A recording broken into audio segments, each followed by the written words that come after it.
What's happening, boys and girls? I am the Anther Metal, and this is Today in Gaming. I hope you are having a wild Wednesday. Thank you for coming back and sticking around with me. A little bit of news to get through, and first thing I want to talk about is you're probably noticing quality of this video is probably a little bad. Let's just say it. So this is actually done intentionally as a demonstration against what's being what's called net neutrality. So what we want to do is to basically keep net neutrality. What the basic concept is that, and you probably heard about this, so just kind of give my 2 cents on it and let you know, this is kind of speaking out against, there's a bunch of lawmakers in the U.S. that are trying to do away with it. And what it means for you and I, especially for me being a creator and other creators, and you being and everyone being a consumer of content, is that your internet service provider, be it Comcast, AT&T, Sprint, anybody like such, Time Warner, Time Warner, Spectrum now, but they can essentially give favor to certain websites that pay to them and cater to them. So essentially is treating it like, if say you have Time Warner and you want to use Google, but they rather you use something like AOL search, and they say you can't use that. So when you try and go to Google, your internet speeds get super slow and super bad. And they can do that to something like YouTube as well, where you go to a YouTube and everything just loads super slow. We go back to the crazy days of buffering times being extremely long. You only get like one word in edgewise, and you get videos that are like So this is kind of a call. I hope that I'm going to put some links below about some places you can sign letters that get sent to senators and to the FCC to say, hey, we want to keep this. We want to keep a free and an open internet. So please take the time to look at it. If not, then just keep watching the video if you can manage to get through it, because we do get a little bit of other stuff to get through today. So with that out of the way, a little bit of news here. Astro Gaming, the makers of the popular headphone series, the A40s, A series, and stuff like that, they have recently been acquired by Logitech to the tune of like $85 million.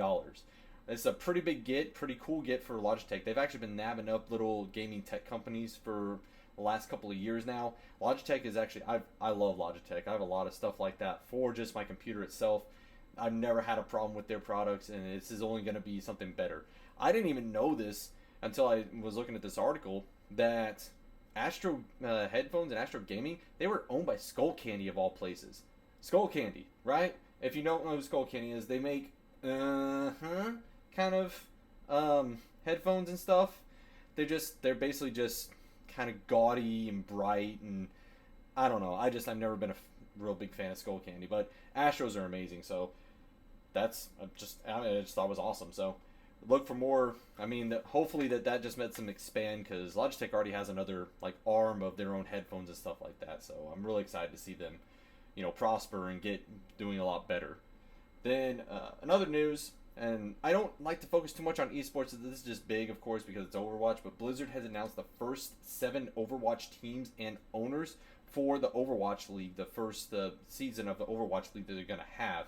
So this is just more and more of Overwatch getting more into the esports scene. We already have professional esports players and professional Overwatch players, but this is actually Blizzard putting on its first league play. So it's a pretty big step in that direction for them to becoming a more legitimate esport. And now next one, and this is actually the last story I'll talk about today.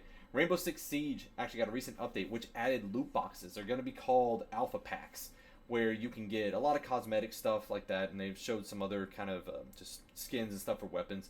The coolest thing about this, though, they said you can earn this with real money. You cannot use real money for it. That's for right now. We don't know if they would patch microtransactions in later, but for the moment, the only way you can earn these packs is in-game, doing stuff in-game, probably leveling up, stuff like that, which is awesome. It's just, we get so diluted with the overabundance of these kind of things, like pay money to buy loot boxes. Why not?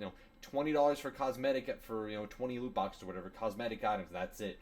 And I understand, because it is cosmetic, doesn't really change the game at all, but it still is nice when it shouldn't be that hard to earn it in game like some games make it nearly impossible. So kudos to them, and I hope that sparks a new trend of stuff seen like that. And especially this is coming from I think, isn't that through Ubisoft is where Rainbow Six Siege is from? So that, a company that has been notorious for adding microtransactions to stuff like Assassin's Creed, and they've been kind of on a great track recently, and I mean, awesome to them. But anyways, that's where I'm going to end the video. Thank you for tuning in today. I hope you have a great rest of your day. Is there any story I missed that I should have covered? Please let me know in the comments below. Did you like this video? Please leave a like. If you're new here, join the Metal Militia, be a metalhead, and hit that subscribe button. Otherwise, I'm the Anthem Metal. This was Today in Gaming, and I will see you tomorrow.